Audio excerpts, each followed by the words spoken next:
guy that represented us. He got to wrestle a lot in outside competition, but he waited his turn and literally not waiting, getting tough, tough, tough. And when he got his chance to step in, he was fourth, I believe, the first year, and then that was his fourth year. And his fifth year, he won the NCAAs.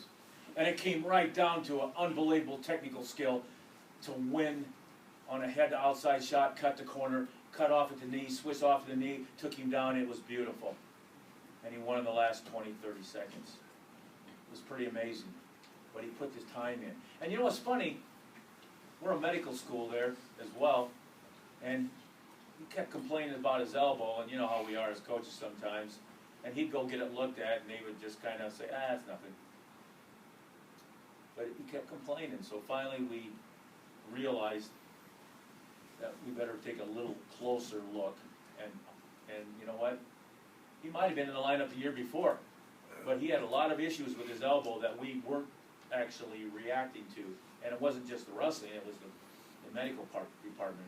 And all of a sudden they realized that he needed some surgery. He did the surgery, and when he came back, he was better than ever. And so we probably messed up a little bit with him there, even though we had some really good people. So it's always, you know, lessons that you learn. Coach, can I bounce some questions off you? Sure. We'll do that? Yeah. Let's bounce some questions off you. Coach Gable. I'll stand up. How many people here want to be college wrestlers? There's more than that out there. There's more than that out there. Yeah, there's plenty of people out there that want to be college wrestlers, or certainly want to wrestle at the highest level. So, from your expertise and from what you've seen, and right now at this moment in wrestling, what is advice? You started to talk about the work ethic. What kind of things and advice would you tell young wrestlers to help them get to that point? Well, first of all, my mission is to help you in another way, just to let you know that. My mission is to get more schools to add wrestling to make sure that you have more opportunities. And so we're very down. We go from 280,000 to 10,000, you know, and so Florida's adding a wrestling program today, you know, something like that. But as far as what you really need, you know, you need more vision in front of you that you can go all kinds of different places to be able to wrestle, instead of just 75 D1 schools. We need 150 D1 schools, which we had 156 at one time. So, you know, that's kind of how I operate. Now, as far as like getting tough and all that kind of stuff, you know, that's kind of up to you personally, and up to your coaches and your teammates. And I'll tell you, a lot has to do with your surroundings and atmosphere, just how good you're going to be. But when you have somebody that is an example and that you see what can happen, that's an unbelievable thing. So those are mentors, or those are team captains, or those are great coaches. And so those are things that's helping you. As far as you personally, when I was a sophomore in high school, I had won a state championship. That was my first year in high school. And then about a month later, this guy named Bob Richards, who was the first person ever on the Wheaties box, came to my high school, Olympic champion in pole vault, minister, and he gave an unbelievable speech. And he sold a book called The Heart of a Champion, and it's about unbelievable sports stories, about how people overcome adversity, and it's a lot about a good way of life.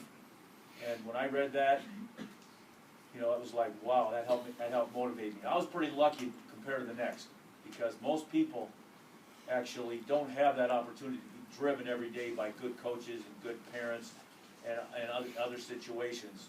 I'm lucky from that, but you need that around you. So sometimes if you need motivation, you're going to have to search it out, like that Heart of a Champion. I mean, that's a good book for anybody. It will solve anything if you take it and start reading it and have a philosophy. Next question for you would be 15 national championships, correct? Yeah, 6 times I didn't do it. I'm mad about that. Someone that has won that many national championships certainly knows what it takes to build a national championship program, both from players, coaches, and facilities. As you look around Virginia Tech, we thank you to have Coach Dresser, helping us bring Coach Dresser here. That's a first piece for Virginia Tech to reach that national championship standpoint. but from a facilities and resources standpoint, how could Virginia Tech grow to get to that national championship level?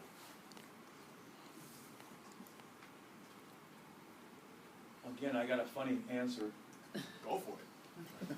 When I went to work for the University of Iowa, the athletic director called me in, and he said, you know, Iowa State was, that's where I was from, and they were winning national titles.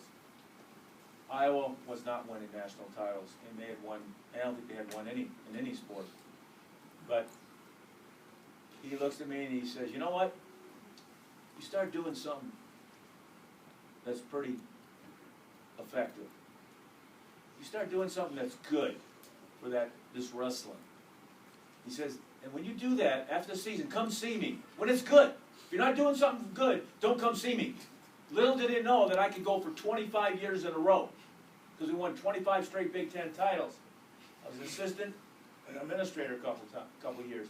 That I could go in his office, and he had to make sure that he came through, because that type of, and it doesn't have to be necessarily winning the national title, but it's maybe moving up the ranks, doing something good, just getting good things. First, and the thing was, you might think I walked in and asked for a big raise.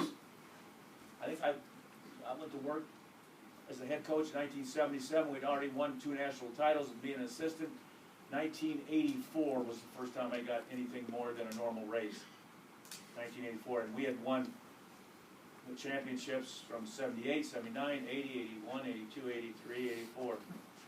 And one reason why I really got a raise was because Oklahoma State offered me 3 times what I was getting. But I really think that the first year I went in, the mats were horrible. I asked for new mats. He gave us new mats. Second year, the locker room was horrible. I asked to redo the locker room, and he did it. So, one of those things, you're looking out for your program quite a bit. But the other thing is I was already an Olympic champion, world champion, had a lot of ink, and so I was also making money on the side too, because sometimes you think, we're a poor wrestling coach. Well, there's ways to do things.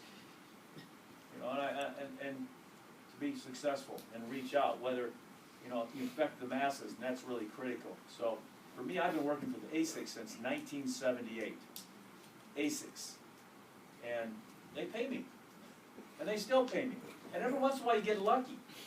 Because all of a sudden I figure, well, I'm getting up there.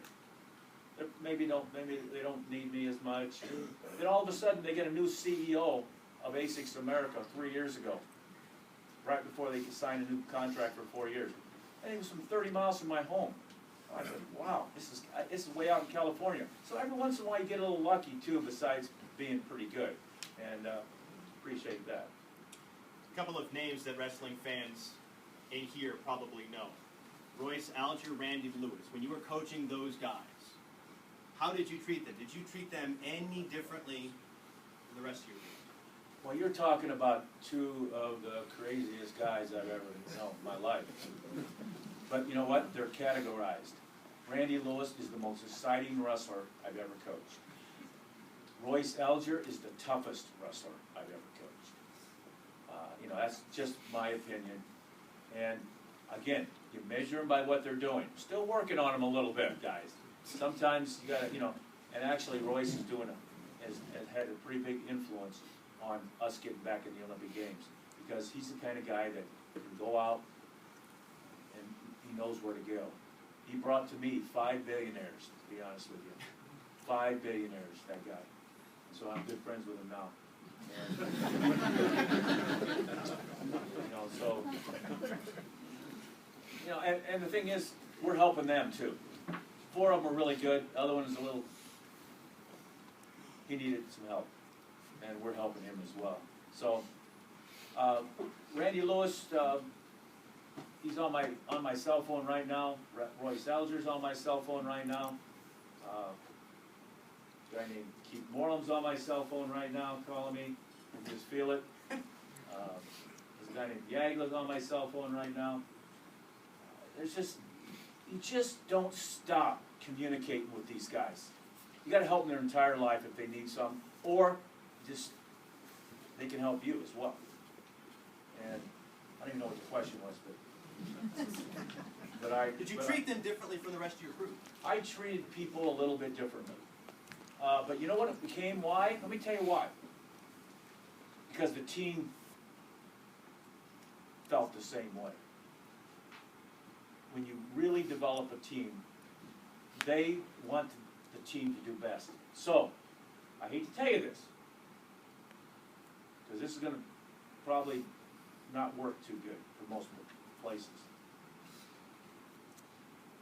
But all of a sudden, when you had one guy in the room that it wasn't, when he came to practice, he just wasn't very good. So we didn't let him come to practice. And he was really good. Believe that. And that's the kind of thing we were talking about. Have little adjustments. Now, not that he didn't work hard, but he could not take the structure part, the verbal part. He could only take the live wrestling. And he would get bored, and because he would get bored, he would just kind of hang out, and he wouldn't be on top of the games.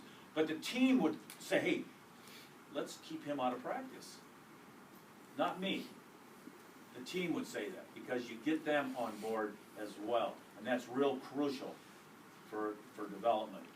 And that's the type of thing because most people say, you got to put in everything everybody else does, you know.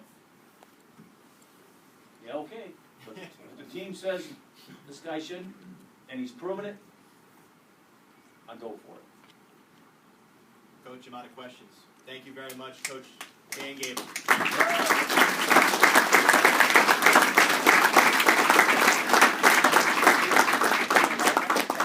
I'll just say, hey, thanks. I've been known to talk for 4 hours, so I'm glad that he stepped up.